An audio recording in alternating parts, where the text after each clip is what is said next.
Muy buenas tardes, buenas noches ya. Vamos a dar inicio con la clase. Bienvenidos a esta última semana del módulo 5. Yo de verdad pues quiero hacer un pequeño paréntesis, felicitarlos, a las compañeras que en este momento se encuentran conectadas y ojalá pues a los compañeros que posteriormente vean la grabación, ya que nos encontramos, ¿verdad?, en una etapa crucial para que ustedes ya concreten todo el proceso formativo. Recordarles que este técnico pues son solamente 6 módulos, así que ya esta semana estamos completando módulo 5, de manera que están básicamente a un mes de terminar todo el proceso formativo y pues Dios mediante ya tengan en sus manos muy pronto ese certificado, ese título, ¿verdad?, que es muy valioso para efectos laborales. Así que de mi parte, pues motivarlos a que continúen con el mismo empeño, a no aflojar, como decimos popularmente. Ya estamos en la recta final, para que muy pronto puedan ver los frutos de ese esfuerzo. Para la clase de hoy, entonces, vamos a terminar de cubrir un par de temitas. Recordemos que este módulo es de herramientas de calidad. Por ahí hoy estuve revisando unas tareitas, todavía no he completado todo el proceso.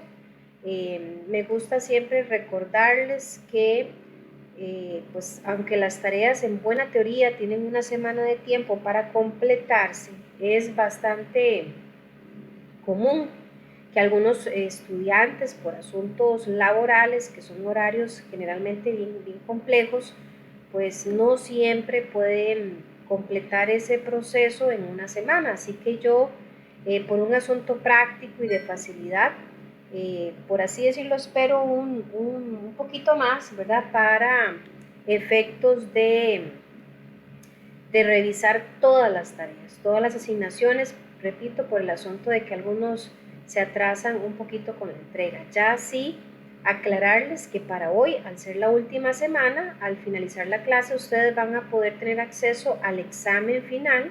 Ese examen tiene un valor de un 60% en la nota. Ustedes ya han completado 2 tareas, cada tarea de un 20%, por ahí hay una actividad optativa, pues la funcionalidad de la actividad optativa, ya lo he dicho en otros momentos, es colaborarles a los compañeros que tal vez ahí al finalizar todo el proceso les falte uno que otro puntillo para pasar, siempre y cuando hayan entregado las 2 tareas y hecho el examen. En el momento en que falten con alguna de esas actividades, la actividad optativa pierde completamente, ¿verdad?, su razón de ser.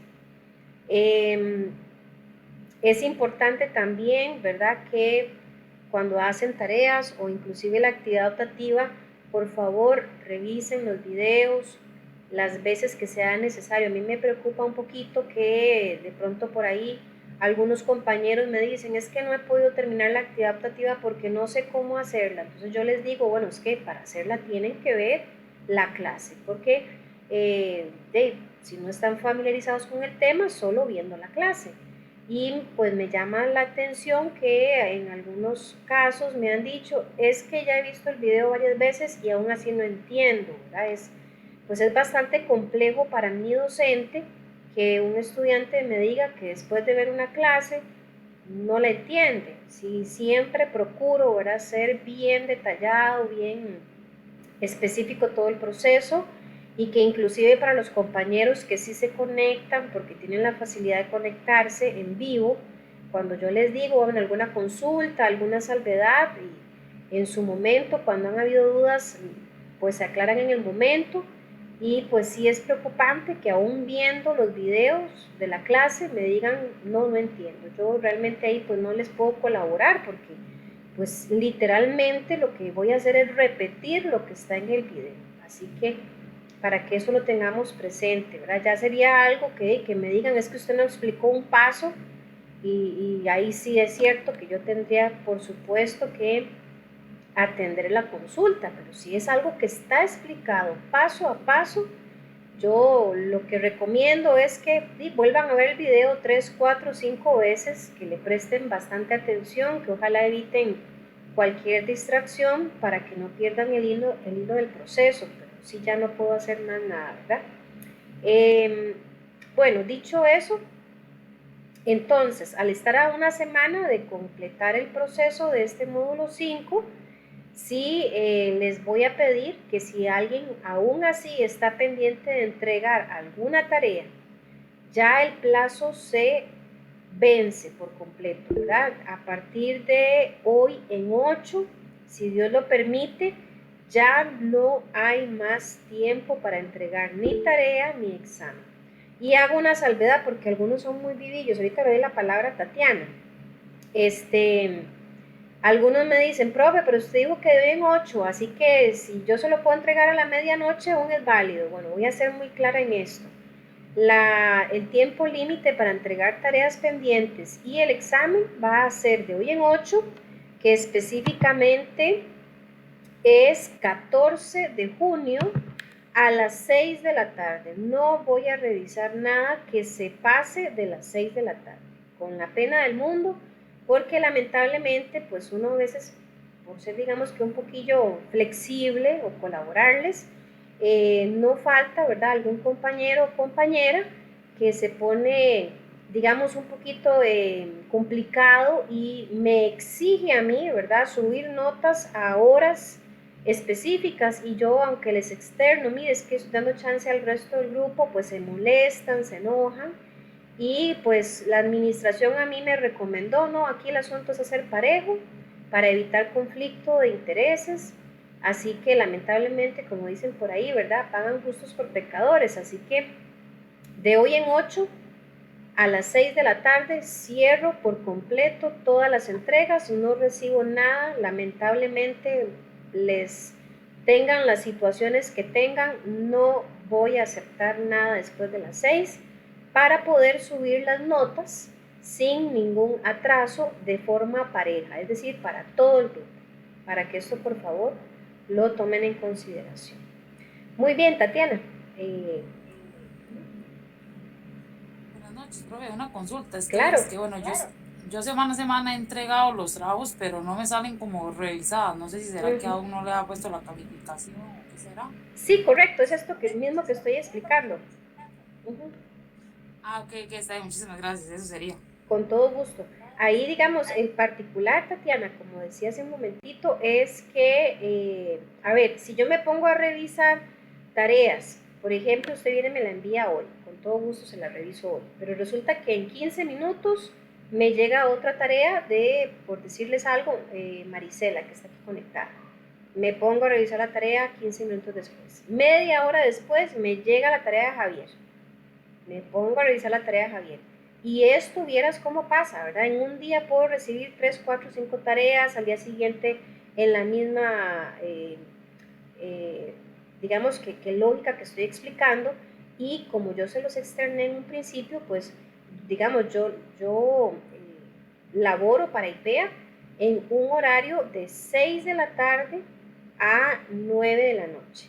Y no son todos los días. Yo tengo un contrato de 3 días, nada más. Entonces, tengo un trabajo oficial en mi horario diurno, así que es imposible como que yo nada más esté enfrente de la computadora esperando a que cada uno de ustedes me envíe la tarea y que en ese momento se la revise. No, yo tengo también, ¿verdad?, mis cositas. Entonces, la cosa más práctica es, como lo estaba mencionando, hacer, por así decirlo, un corte, un cierre de todas las tareas que me hayan entregado prácticamente ya al cierre del módulo.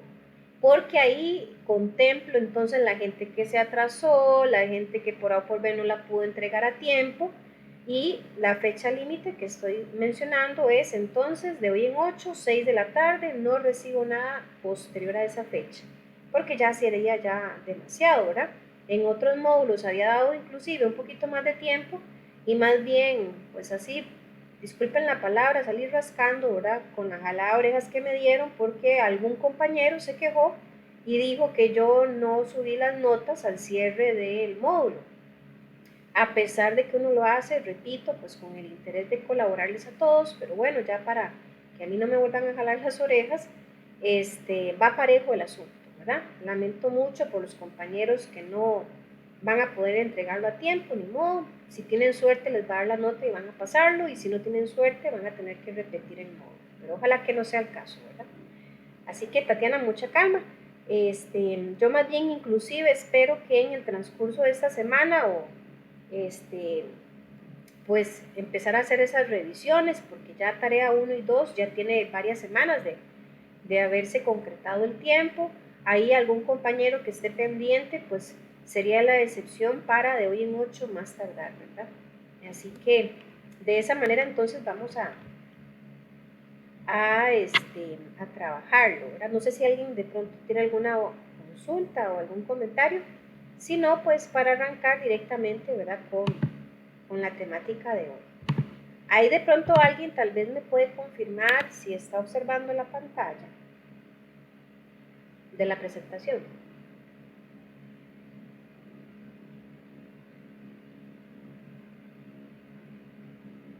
¿Alguien me confirma, por favor? Sí, sí se ve. Gracias, muy amable. Bien, entonces, herramientas de calidad, ¿verdad? Que ese es el módulo. Vamos a ver hoy básicamente 2 temitas, uno muy teórico, otro más práctico, pero dicho sea de paso, el temita práctico tiene mucha relación con el tema de la semana pasada, que eran gráficos, ¿verdad? Hoy vamos a ver también gráficos, pero otro tipo. Este primer subtema, círculos de calidad, es completamente teórico y vamos a empezar, por supuesto, pues por el concepto. La idea, ¿verdad?, de los círculos de calidad es crear una conciencia de calidad y de productividad en todas las personas, en todos los colaboradores de la organización. ¿Esto cómo se logra? Bueno, a través de un trabajo en equipo. Hago un paréntesis acá, ¿verdad? Nunca vayamos a cometer el error de utilizar como sinónimo trabajo en equipo y trabajo en grupo, porque son 2 cosas distintas, ¿verdad? Un trabajo en grupo, por ejemplo, es cuando yo le asigno una tarea diferente a cada colaborador y cada colaborador se encarga de hacer su tarea, la termina, por así decirlo, se lava las manos y dice, ya cumplí y sigo con otros temas, indiferentemente de que los otros compañeros hayan o no terminado sus propias labores. Eso es un trabajo en grupo. Pero el círculo de calidad fomenta un trabajo en equipo, que es distinto. En el trabajo en equipo, valga la redundancia, se trabaja para cumplir una meta, para lograr uno o varios objetivos, y esto se hace en conjunto. Es decir, que aunque yo le asigne labores distintas a cada colaborador no se va, digamos que a desentender de las labores que hagan los otros compañeros, sino que inclusive si puede hacer aportaciones, si puede, por así decirlo, meter la mano para que la labor del otro compañero se concrete, sea correcta y se alcance ese objetivo que se asignó. Eso es un trabajo en equipo. O sea, ahí todos empujamos el barco. Indiferentemente de que yo haya terminado mis tareas, yo no me lavo las manos, sino que cumplo mis tareas, pero empiezo a ver cómo le colaboro a los demás para que también concreten sus tareas y se alcance esa meta. Entonces, en los círculos de calidad, repito, se va a trabajar con equipos. Va a haber un intercambio de experiencias, de conocimiento, y el apoyo va a ser recíproco, o sea, nos colaboramos todos. Aquí no se vale decir, yo cumplí con lo mío, salado los demás, que vayan a ver qué hacen. No, eso no aplica para círculos de calidad. Aquí es un trabajo en conjunto. Perdón. Ahora bien, veamos un poquito del origen, de dónde nace esta filosofía de círculos de calidad. Bueno, esto se implanta, ¿verdad?, en sus orígenes en empresas de culturas orientales, que no han sido tan verdaderamente extendidas ni efectivas en organizaciones de corte más occidental. O sea, esta filosofía es, al ser un origen oriental, aún no se ha, digamos que desplazado por completo en el occidente, que es pues donde nosotros vivimos, ¿verdad? No obstante, ¿verdad? Se dice que se han hecho adaptaciones, modificaciones a esta filosofía, porque verdaderamente tiene muchos beneficios, ¿verdad?, para las empresas. Esas adaptaciones es de acuerdo a nuestra cultura, a nuestras empresas, ¿verdad? Y básicamente ofrecen mucho valor a lo que es la mejora en todo tipo de negocios. La situación ideal, ¿verdad?, para esta práctica de círculos de calidad es que permite una generación de forma espontánea, con iniciativa de los propios componentes en los equipos de trabajo. O sea, aquí se le da la libertad a todos los participantes de que aporten esas iniciativas, esas ideas. Por ahí dicen, ninguna idea es tonta, todas tienen un valor, todas tienen algo que aportar y es valioso. Y estos aportes se hacen con el fin de que la organización pueda implementar mejoras para alcanzar fines específicos.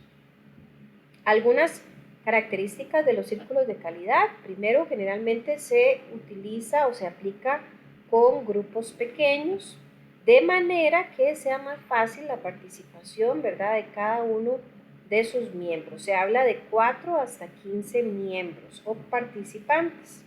También los integrantes deben trabajar con el mismo jefe o supervisor, que a la vez forma parte del círculo de calidad. O sea, aquí no funciona que hayan 2 jefes, ¿verdad?, o 3 jefes. Es un solo jefe, que de hecho es un tipo de líder.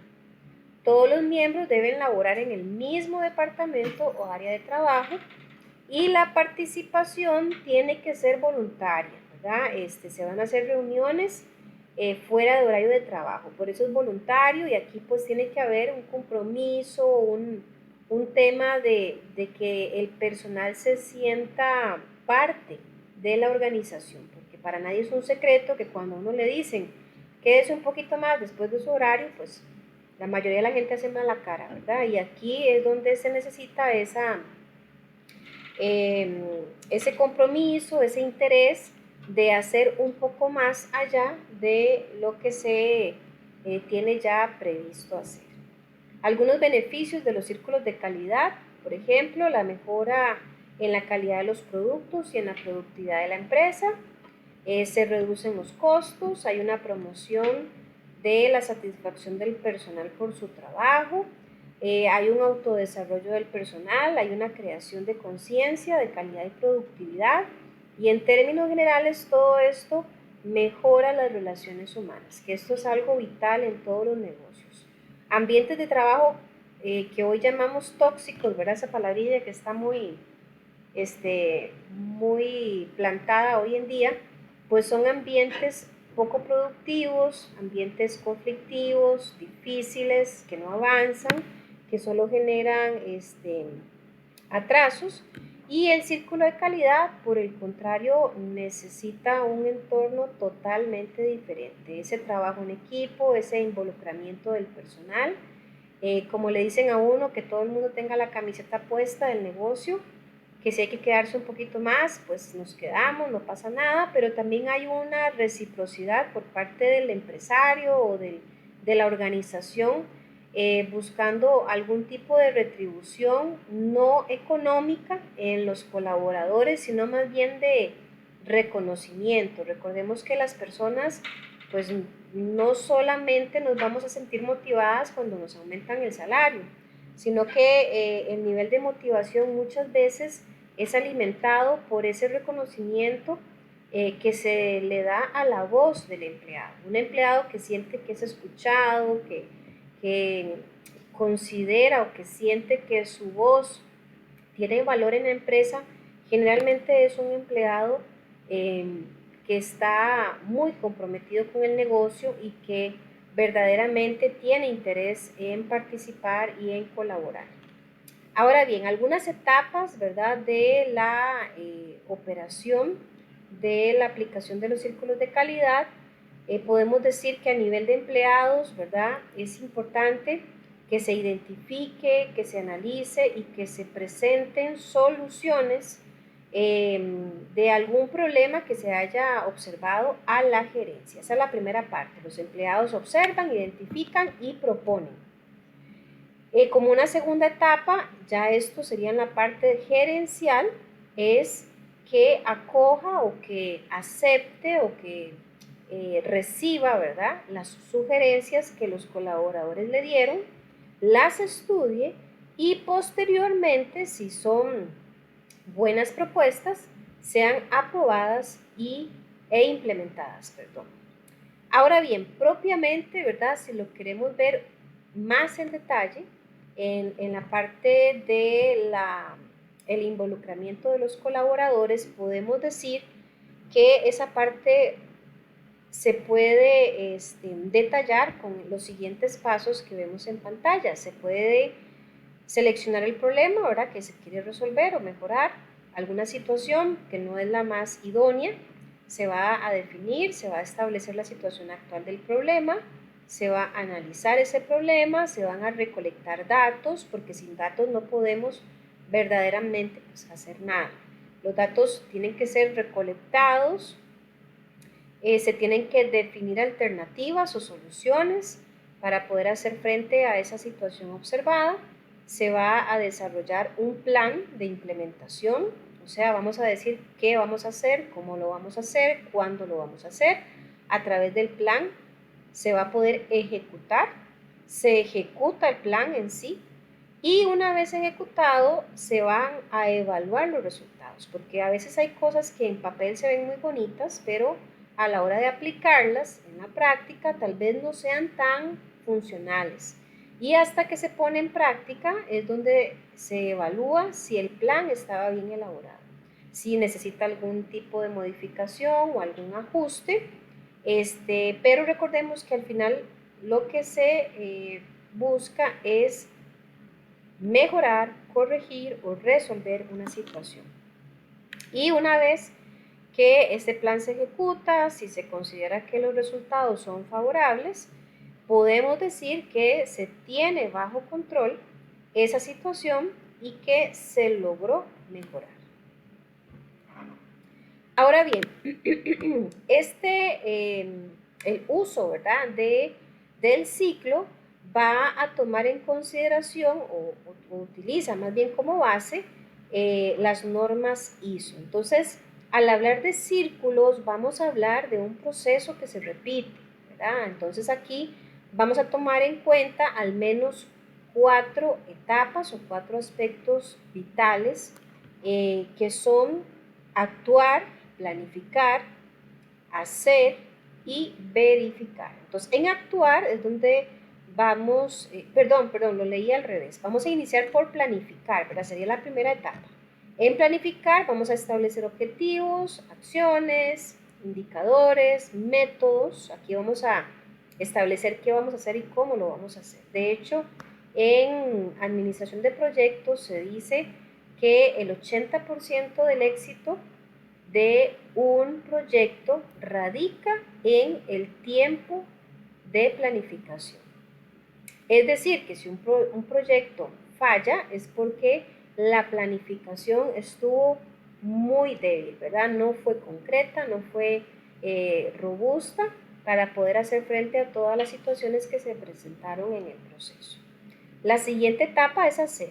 Ya cuando yo planifiqué, yo trazo una ruta de acción, procede la parte de hacer, de ejecutar, poner en práctica ese plan, de recolectar datos, por ejemplo. Como tercera etapa vamos a verificar y a estudiar los resultados obtenidos durante la ejecución del plan. Y finalmente, ¿verdad?, como lo decía hace un momentito, se va a actuar, se van a tomar decisiones correctivas, se van a reforzar procesos, se van a hacer mejoras, se van a hacer ajustes, todo con el fin de que se alcance el objetivo trazado. Ahora bien, ¿y qué pasa? Supongamos por un momentito que hacemos estas 4 etapas. Cuando llegamos a la cuarta etapa, que es actuar, tomar acciones correctivas, encontramos que aún hay más por hacer. Entonces se repite el proceso y volvemos a caer en la etapa de planificar para ir reduciendo esas brechas, ¿verdad? Que están generando tal vez alguna disconformidad o algún desequilibrio en el proceso productivo. Hasta acá, ¿verdad? Estaríamos entonces cubriendo lo que es el primer subtema de círculos de calidad. ¿Alguna preguntita hasta acá, jóvenes?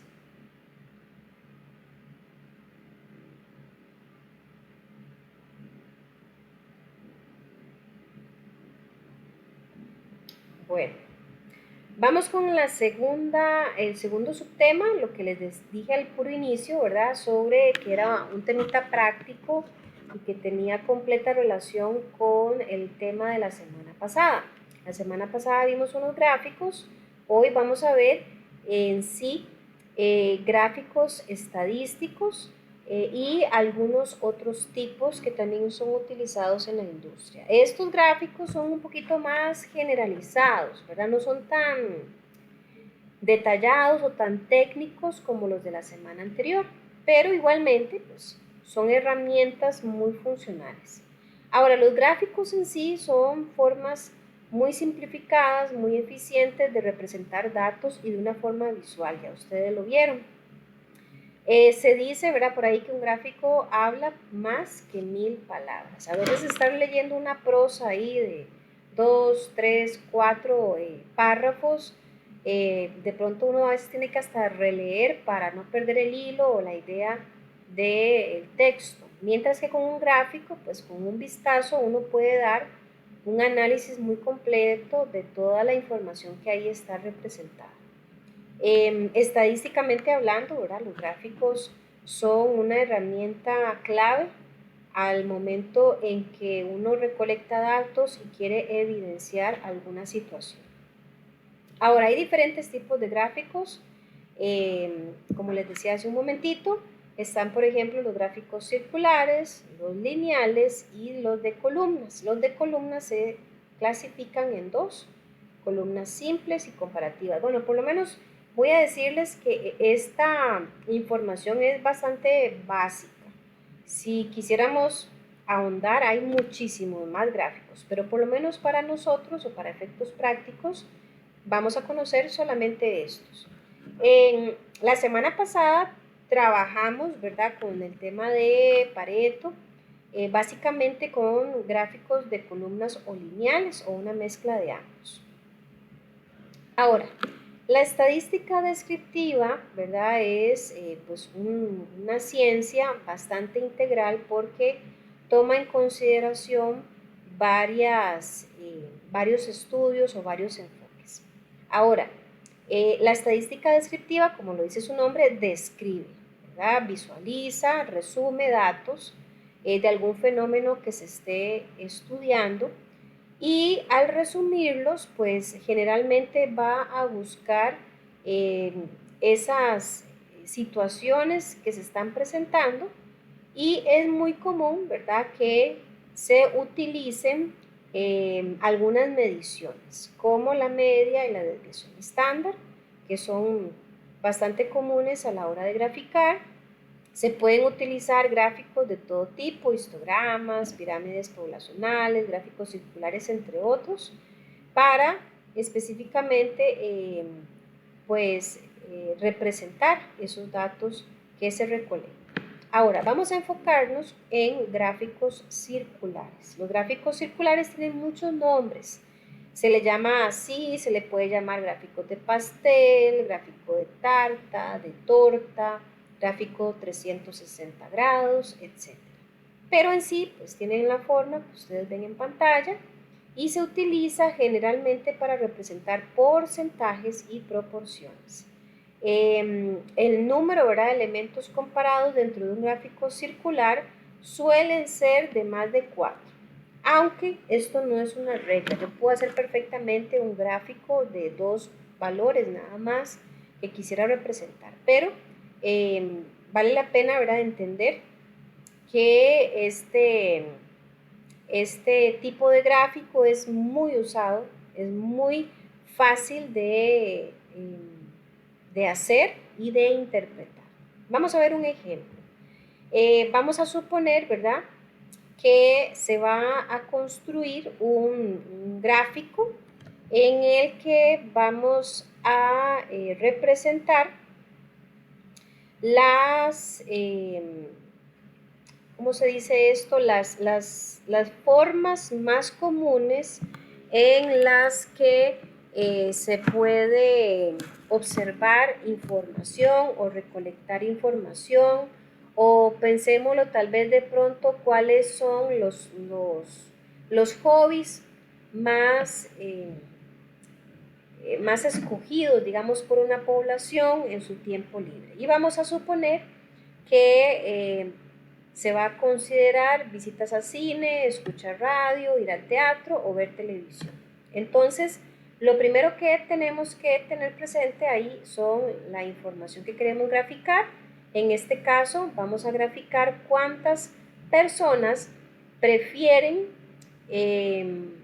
cada uno de estos hobbies. Entonces ahí tenemos, en el caso de cine, 560 personas, 95 en radio, 210 que prefieren el teatro y 650 que prefieren ver televisión. Aquí no se extrañen que los pasos que vamos a ver son los mismos pasos que vimos la semana pasada en la parte de graficación, porque en términos generales, pues, hacer gráficos tiene las mismas pautas. Vamos a ocupar datos numéricos que después tenemos que transformar a valores porcentuales. Entonces vamos a ir viendo, ¿verdad?, el paso a paso, como ustedes ven en pantalla, iniciando de la parte superior izquierda hacia abajo. En la primera parte, ahí viene un número 1, tenemos los mismos datos de la pantalla anterior, pero estamos adicionándole los totales, o sea, sumamos esas cantidades. Como paso 2, vamos a conocer, a transformar cada una de esas cantidades a su valor porcentual. ¿Y eso cómo se hacía? Bueno, precisamente necesitamos el total de los datos. Y si ustedes ven en la flecha que está hacia la derecha, pues ahí tenemos un ejemplo de cómo se obtuvo ese 37% que ven en el cuadro que está en el centro de la pantalla. Ese 37% se obtuvo de tomar la cantidad asignada a cine, que eran 560, dividiéndolo entre el total de todos los datos, que eran 1515, y multiplicado por 100. Ahí me da 37. Una salvedad importante, generalmente estos resultados finales me podrían dar con decimales. Es importante, y lo hago aquí la salvedad, para efectos del examen, lean muy bien las instrucciones. Si por A o por B les preguntaran cuál es el porcentaje para tal variable, utilice dos decimales o utilice un valor entero redondeado. Eso es importante que lo tengamos presente. Aquí estamos redondeando para que los números ahí pues se vean un poquito más fáciles de leer o de interpretar, ¿verdad? Pero en la estadística es muy común que se utilicen valores decimales. Entonces, veamos, por ejemplo, en el caso de teatro. ¿Quién me quiere ayudar, por favor, a indicarme cómo es que se obtuvo ese 14% en teatro? Que me diga cuál fue la operación matemática que se hizo. ¿Quién me ayuda?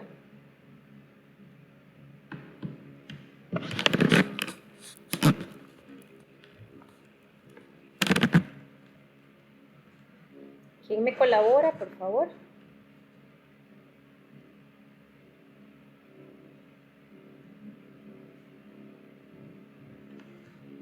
Sí están por acá.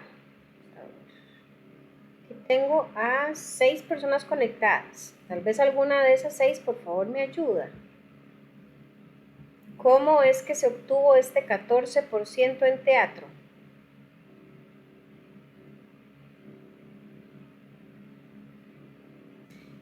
Javier, ¿me puede colaborar, por favor.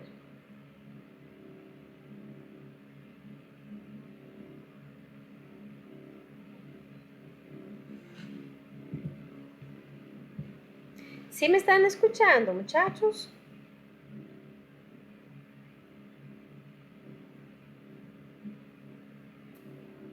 Hola.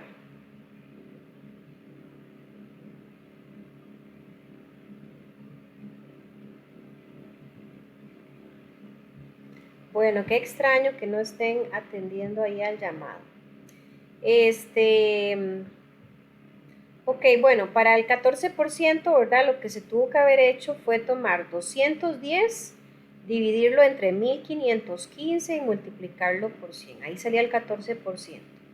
Para el paso número 3, lo que tenemos que hacer es averiguar los grados. Recuerden que uno de los nombres que recibía el gráfico circular era un gráfico de 360 grados. O sea que, de hecho, más adelantito vamos a verlo, si tenemos que hacer un gráfico a mano, que hoy por hoy, por supuesto, en las empresas lo que se usan son programas como Excel, Minitab y otras aplicaciones. Por supuesto que nosotros no tenemos que hacer este cálculo porque los programas lo hacen. Sin embargo, es importante que sepamos de dónde viene y cómo se hace. Entonces, a la hora de averiguar los grados, lo que se hace es siempre tomar 360, ¿verdad? Que es la circunferencia de un círculo, multiplicarlo por el porcentaje que averiguamos, por ejemplo, en el caso de cine, que es un 37%, y eso me va a dar 133. 133 son los grados que se tomarían en cuenta para trazar la primera, llamémoslo así, porción o fracción del círculo que va a representarme el dato de cine. Y veámoslo acá. Aquí tenemos los mismos datos de la diapositiva anterior y estamos haciendo referencia a cuál porción corresponde cada uno de los elementos o actividades de entretenimiento que estamos utilizando aquí como ejemplo, ¿verdad? Por ejemplo, si nosotros tuviéramos que hacer uso de un transportador, ¿verdad? Como es este caso, ahí es donde nos servirían los valores de los grados que acabo de explicar. Con el transportador simplemente estaríamos localizando el número de grados, trazando un punto y luego con la misma transportador trazaríamos la línea y empezaríamos a hacer las diferentes divisiones del círculo, que en este caso es un gráfico circular. De esta manera quedaría entonces el gráfico, ¿verdad? Ya representándonos esos valores de las actividades de entretenimiento más afines o más escogidas por 1515 personas. Entonces vean qué diferente es ver un gráfico a tal vez estar leyendo un párrafo ahí explicando la situación. Yo ahí muy fácilmente puedo saber que el entretenimiento de mayor gusto es la televisión, tiene la porción más grande del gráfico circular, le sigue el cine, sigue teatro y de último la radio. Así que hasta acá tendríamos este primer tipo de gráfico. Vamos a ver ahora gráficos lineales. Este gráfico es una forma también de representar valores, pero a través de puntos que luego son unidos por una línea continua, ¿verdad? Este es uno de los gráficos que nosotros trabajamos la semana pasada, acuérdense bien. Y aquí, ¿verdad? No vamos a ahondar demasiado en el tema porque ya lo vimos. Recordemos que siempre íbamos a ocupar un eje X, un eje Y, en donde íbamos a colocar las cantidades en el Y, como ven en pantalla, y las variables cualitativas en el X. Siempre íbamos a necesitar de esta formación, ¿verdad? De puntos que lo que me dicen es la relación que tiene el valor de Y con X. Por ejemplo, veamos ahí en pantalla donde está la letra A. Si ustedes ven a la derecha tenemos esos valores. Dice que A es igual a 1,2, o sea que 1 es lo que vemos en el eje X y el 2 es lo que vemos en el eje Y. Así que donde se unen estos dos valores, trazamos un punto y así con todos los demás. Cuando ya tenemos los puntos trazados, vamos simplemente a dibujar una línea que una cada punto y sería entonces un gráfico lineal. Ahora bien, acá, permítanme un momentito. Acá es importante también recalcar que las variables discretas son valores que se encuentran dentro de un mínimo conjunto numeral. Y las variables discretas generalmente son un motivo, ¿verdad?, de que se confeccionen gráficos lineales. Ahora bien, para las variables discretas es importante que entendamos, como lo dije hace un momentito, ocupamos los dos ejes, el X y el Y.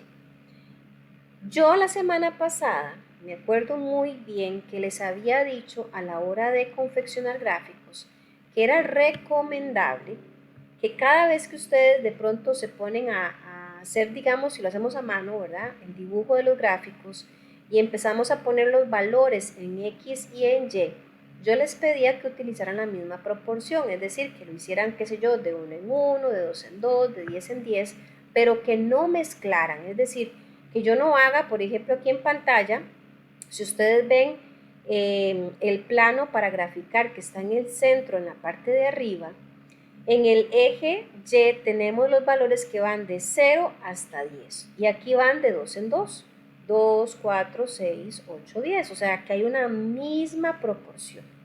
Si ustedes ven que está a la izquierda, va de 1 en 1, 0, 1, 2, 3, 4, 5. Y así con cada uno, yo puedo escoger esa proporción. Lo que yo les decía es que no se puede hacer es cambiar la proporción, por ejemplo, que yo dijera aquí, de 0 a 2 y después brinco de 2 a 10, porque ahí no hay una misma proporción, eso no es una buena práctica. Si ustedes ven los planos para graficar que están en la parte inferior de la pantalla, dice que se puede hacer una combinación de ejes, eso sí se puede hacer, pero vean que la proporción que hay en Y es diferente a la que hay en X, pero son dos ejes distintos, ahí no habría problema. Donde no se puede hacer combinaciones es en el mismo eje, eso para que lo tomemos en cuenta. Aquí vamos a ver un ejemplo también de construcción de gráfico lineal, tenemos unos valores, para el eje X tenemos meses del año, para el eje Y vamos a tener ventas. Aquí tenemos el plano para graficar, estamos colocando las escalas del eje Y y X de acuerdo a los datos que tenemos acá, ¿verdad? Y luego simplemente hacemos las uniones de puntos de acuerdo a la relación de X y Y para trazar la línea y de esta manera tenemos entonces un gráfico lineal, ¿verdad? Es obvio el nombre del gráfico lineal porque son líneas, ¿verdad? Una línea continua que me está diciendo que hay un comportamiento diferente. Ahora, ¿cómo yo puedo leer este gráfico? Estamos viendo un ejemplo de ventas. Yo puedo decir que en los primeros meses del año las ventas estuvieron bastante bajas, pero que a partir del mes de marzo en adelante hubo una creciente, ¿verdad?, en las ventas bastante significativa y que inclusive para el mes de octubre habíamos sobrepasado ventas de 360. Probablemente generalmente se hace por miles o millones de colones o dólares o lo que sea, ¿verdad? Entonces vean que las gráficas me permiten hacer un análisis, conocer, interpretar los datos que ahí se representan. El otro gráfico que vamos a cubrir hoy son los gráficos de columnas, como lo vimos al puro inicio del subtema. Ahora, los gráficos de columnas también se le pueden llamar o conocer como gráficos de barras. Y estos pueden hacerse, ¿verdad? Cuando quisiéramos de pronto representar defectos en alguna máquina, cantidad vendida de productos, número de devoluciones por cliente, eficiencia por departamento, número de órdenes por vendedores al mes, entre otros. Para los gráficos de barras simples verticales, vamos a ver este ejemplo. Vamos a suponer que quiero graficar la cantidad de empleados que hay por departamento. Así que tengo 4 departamentos: administrativo, ventas, producción y calidad. Estos serían los datos que voy a colocar en el eje X. Y por otro lado tengo la cantidad de empleados por departamento que van a alimentar el eje Y. Acá tenemos entonces el plano para graficar, donde hemos trazado las escalas X y Y con los datos anteriores. Y vean qué interesante, aquí simplemente vamos a hacer la relación de los valores de X con Y. Vean aquí cómo se vería entonces este gráfico de columnas o de barras que me representan, ¿verdad?, la cantidad de empleados por departamento. Ahora bien, se recomienda que en este caso haya la misma distancia o espaciado entre una barra y la otra. Esto más que todo es para que el gráfico se vea ordenado, se vea bien limpio, bien confeccionado. Y además para que también visualmente sea más fácil de interpretar la información. Ahora, vean qué bonito que a través de este gráfico, ¿verdad?, es muy funcional conocer rápidamente cuál es el departamento con más empleados, que en este caso es el de producción, la barra en color verde. Y también puedo saber cuál es el gráfico que tiene menos empleados, que en este caso sería calidad, que es la barra que está en amarillo. Acá en la presentación no lo dice, pero sí les hago la salvedad. Se recomienda, que voy a devolverme, que antes de que yo me ponga a trazar los gráficos, es una buena práctica ordenar la información de mayor a menor, para que cuando yo grafique las barras se vean precisamente ordenadas de mayor a menor. Eso es una muy buena práctica a nivel estadístico. Acá, por ejemplo, tenemos el mismo gráfico, ya un poquito más en limpio, sin todas estas anotaciones. Y ahora vamos a ver otro gráfico, también de barras, pero este es el comparativo. Recordemos, voy a devolverme rápidamente aquí para que ustedes no se les olvide la introducción que hicimos al tema.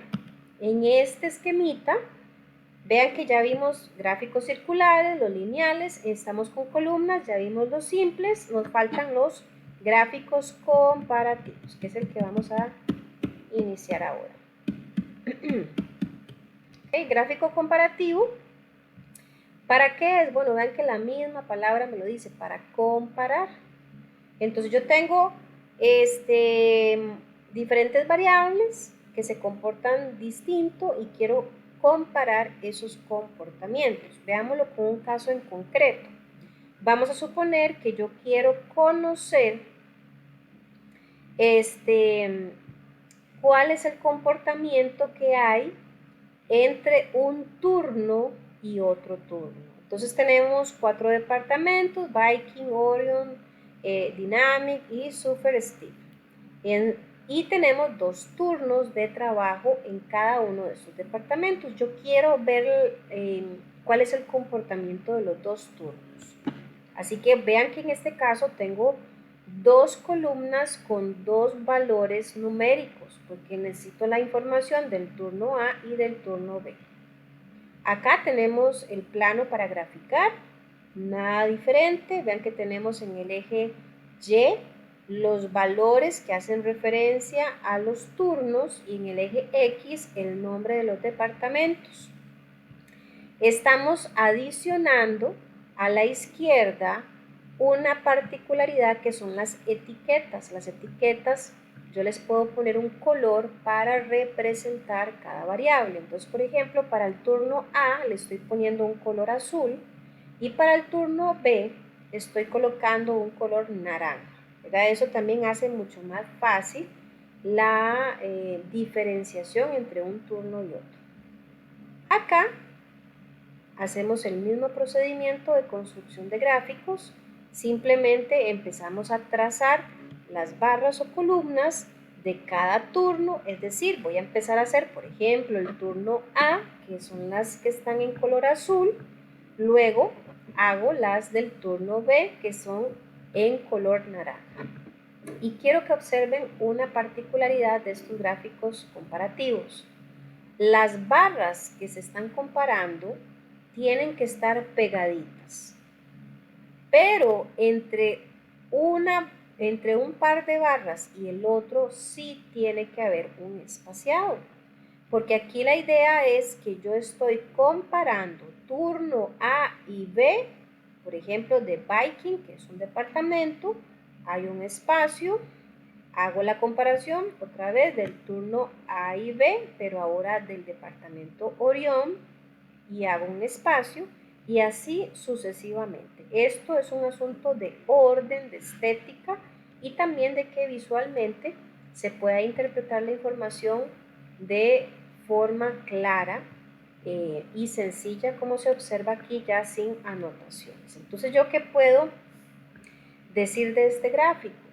Bueno, que definitivamente hay variaciones en los turnos, definitivamente, ¿verdad? Cada departamento está teniendo una producción, antes no lo dije, disculpen, esos valores que tenían en el cuadrito, estos de acá, esto, por ejemplo, este 30, 20, 10, 30, es la cantidad de producción que ha tenido cada turno. Entonces, imagínense acá, yo estoy viendo que en apariencia, el turno A es el que tiene como un nivel de producción más alto, ¿verdad? Específicamente en el departamento Dynamic, ¿verdad? Que es la barra azul más alta, el turno A tiene un excelente nivel de producción. Puedo decir, por ejemplo, que es preocupante en el departamento Orión. El turno A tiene una producción muy baja, bastante baja, al igual que en el Super Stiff, pero el turno B es el que está muy bajo en producción. Entonces vean que a través de esta información, la gerencia, la administración puede comprender, puede visualizar de forma mucho más fácil y sencilla situaciones como son aspectos de producción, ¿verdad? De acuerdo a turnos. ¿Y para qué? Para que tal vez hagan ajustes. De pronto yo puedo empezar a observar el turno A de Dynamic, que está excelente, y empezar a verificar qué es eso que están haciendo tan bien y tratar de copiarlo, tratar de implementarlo en los otros departamentos para que también la producción sea excelente. También puedo detenerme en ver los turnos que tienen una producción muy bajita y empezar a investigar qué es lo que está pasando ahí. ¿Será problemas de capacitación? ¿Será que el personal pues no es el más idóneo? ¿Será que ha habido muchas incapacidades? ¿Que han habido algunas situaciones que directamente están afectando el nivel de producción, etcétera? Yo puedo hacer bastantes análisis o interpretaciones del tema. Hasta aquí, ¿alguna pregunta, muchachos y muchachas? Hasta aquí estaríamos cubriendo la parte de gráficos. Todavía me falta un poquito más de otro particular, pero es bien cortito. Me interesaría entonces tal vez aprovechar para aclarar dudas si las hubiera.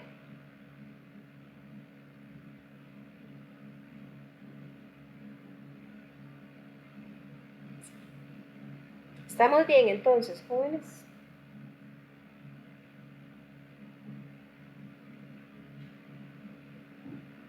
Bueno, hoy me siento bastante abrumada de ver que no me responden. Yo espero que todo esté bien, que todo esté clarito. Para ver. Gracias, Aaron, por escribirme y confirmarme que todo va bien. Ok. Vamos ahora con el último subtema, que son diagramas de dispersión. Esto se parece bastante a los gráficos lineales con la diferencia de que aquí no trazamos líneas, solamente puntos, nada más puntos. Los gráficos de dispersión se utilizan para estudiar la posible dependencia que hay entre dos variables, características de calidad o causas de problemas seleccionados en el Ishikawa, que es una herramienta de calidad. Vamos a ver un poquito cómo se podría presentar los datos a la hora de graficarlos en dispersión. Podríamos encontrar una correlación positiva, que es la que vemos a la izquierda, en donde los datos están agrupados, pero tienen una tendencia, digamos, a movimientos hacia la derecha, a diferencia de la correlación negativa, que es la que está a la par, en donde los datos están agrupados, pero parecen tener un movimiento hacia la izquierda. Por acá tenemos, ¿verdad?, información o datos con los que se puede hacer precisamente un gráfico de dispersión. En este caso tenemos trimestres, tenemos 12 trimestres, y por otro lado, para lo que son los valores del eje Y, tenemos ventas. Entonces estamos suponiendo ventas de cada trimestre. Y vean qué sencillo, ¿verdad? Por acá, por ejemplo, simplemente empezamos a trazar la relación entre trimestre y ventas. Aquí, vean que en el gráfico, en el eje X, o sea, el horizontal, tenemos valores que van de 0 hasta 12. En este caso tenemos 12 trimestres. Yo perfectamente pude haber colocado los números del 1 al 12. Con eso no hay problema. O hacerlo como se ve en pantalla, que está de 2 en 2. Igualmente es válido. Digamos que uno lo que hace es un aproximado, ¿verdad?, de que el valor que está en medio, por ejemplo, del 2 y el 4, obviamente va a ser el trimestre número 3. Entonces ahí es donde se traza el puntito. En el eje Y tenemos las ventas, y aquí pues vean que las ventas precisamente están ordenadas de menor a mayor. De esto es pura casualidad, en la realidad no generalmente se va a dar así, ¿verdad? En la realidad pues eso va a ser muy diferente, ¿verdad? Pero aquí está ordenado de 600, que es el menor, hasta 4.900, disculpen. Entonces en el eje Y, perfectamente, vean que aquí se está trazando de 1000 en 1000, que es algo muy práctico, y uno hace un aproximado. Por ejemplo, en el primer trimestre, damos el primer trimestre, dice que el primer trimestre tiene 600. Yo aquí no tengo un 600 escrito, pero más o menos puedo prever que el 600 está como por esta altura, de acuerdo a lo que estoy moviendo ahí en el cursor. Más o menos por ahí está el 600, y trazo con el 1, que el 1 por supuesto yo por deducción saco que está entre el 0 y el 2. Ahí dibujo un puntito, y así con cada uno de los valores. Entonces vean que en este caso tenemos la representación de esas ventas con valores que están representados a través de puntos.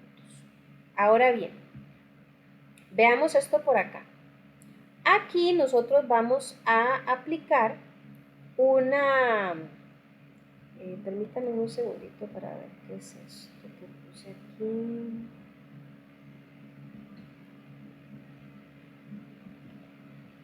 Déjenme ver un momentito.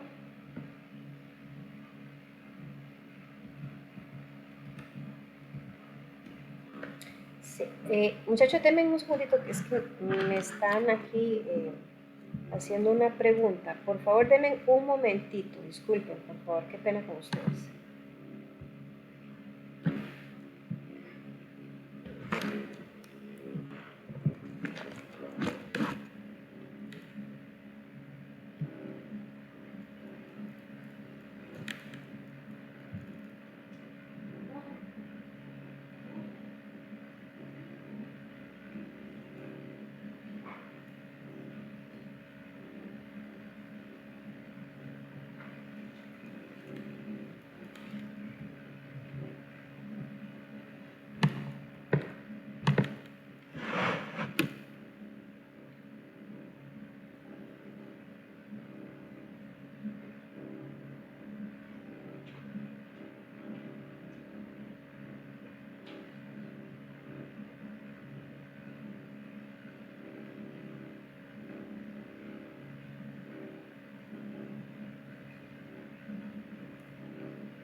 Ok, muchachos, disculpen ahí la demora.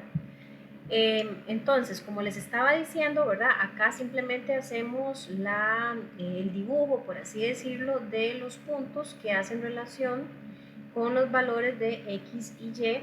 Y aquí estamos observando una particularidad. Bueno, si ustedes ven, los puntos, por supuesto, tienen una tendencia hacia la derecha. Están teniendo un comportamiento hacia la derecha y en aumento, ¿verdad? Vamos de menos a más. Ahora bien, como es un gráfico de dispersión, se utiliza la fórmula que ustedes ven en pantalla. ¿Y para qué? Si ustedes ven en el cuadro que está a la izquierda, ahí tenemos trimestres 13, 14, 15 y 16 y tienen un signo de pregunta. ¿Por qué?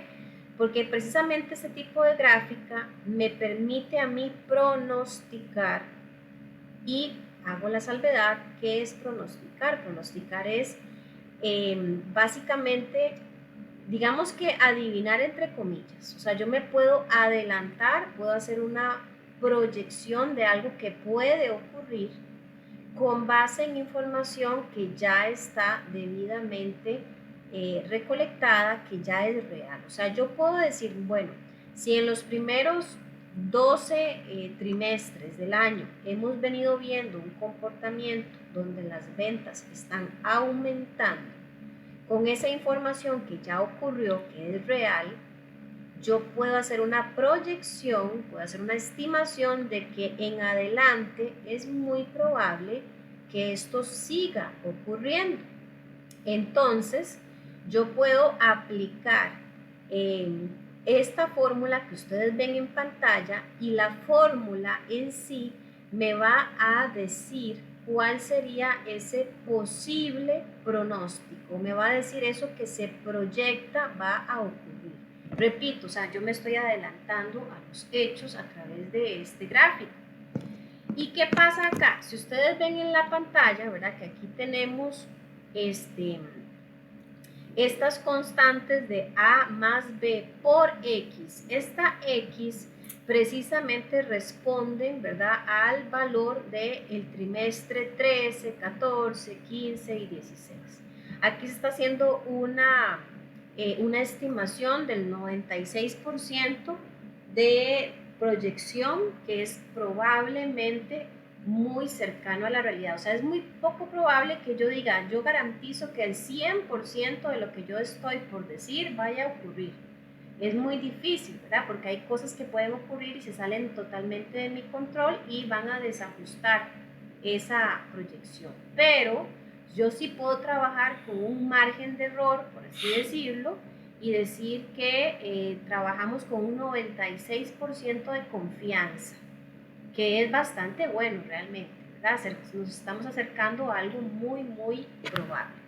Entonces, estos valores que ustedes ven en pantalla, que están en color verde, es el resultado de la aplicación de la fórmula, y me está diciendo que se está estimando, ¿verdad?, que para el trimestre número 13 las ventas sean de 5.116,7, que para el trimestre 14 sean de 5.476,4 y así sucesivamente. Esto, repito, porque ya tenemos datos reales, hemos estado viendo a través de la gráfica una tendencia, un comportamiento, ¿verdad?, que sube, que aumenta.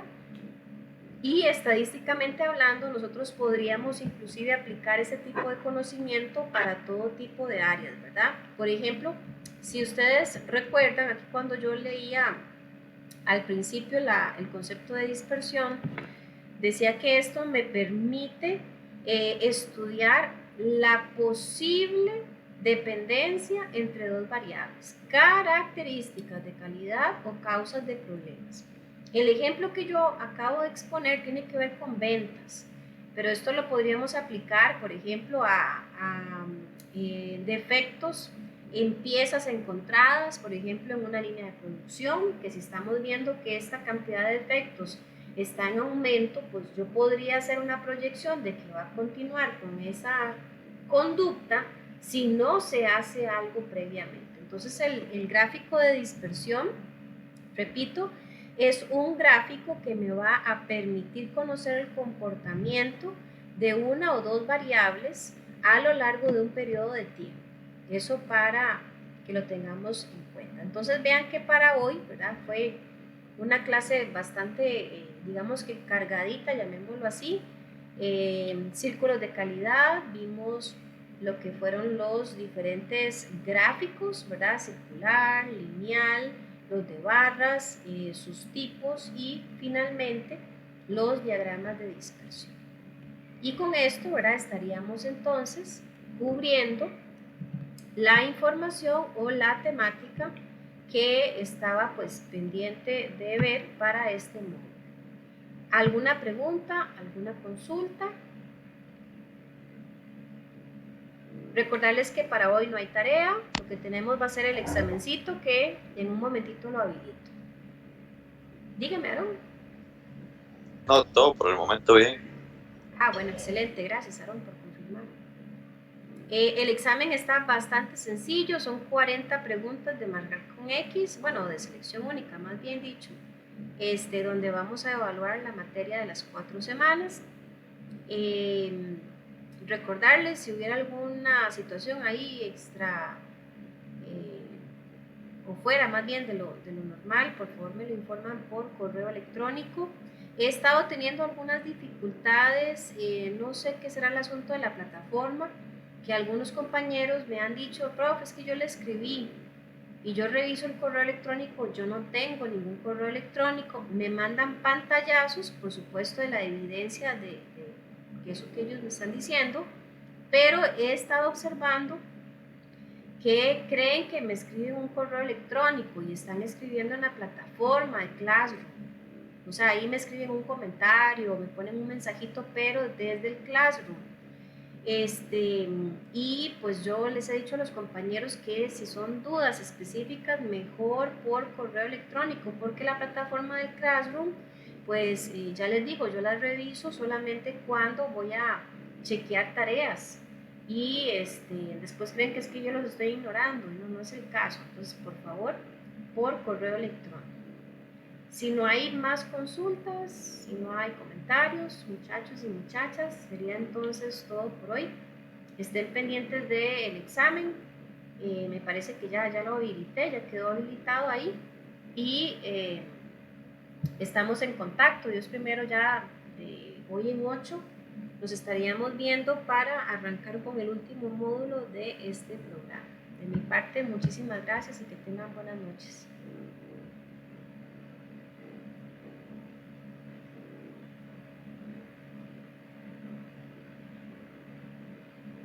Buenas noches, profesora, muchas gracias. Buenas noches, con todo gusto.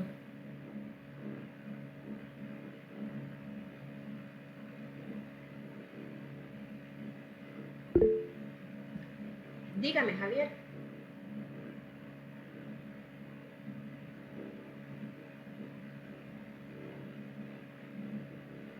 Hola. Buenas, profe. Hola, Javier. Sí, disculpe que no le respondí ahora, es que vengo llegando del trabajo y venía en el bus de la empresa y es un escándalo ahí que prácticamente no me escuchar absolutamente nada. No se preocupe, tranquilo. Sí. Profe, una consulta, es que usted la semana pasada dijo que había un compañero que usted le había mandado un mensaje por una tarea, pero no sé si fue compañero a nivel general, hombre, mujer o solo hombres. Porque no sé si en ese caso solamente yo estaba conectado, entonces me quedé con la duda, ¿será que me mandó algún mensaje? Es que estoy teniendo mucho problema con la computadora.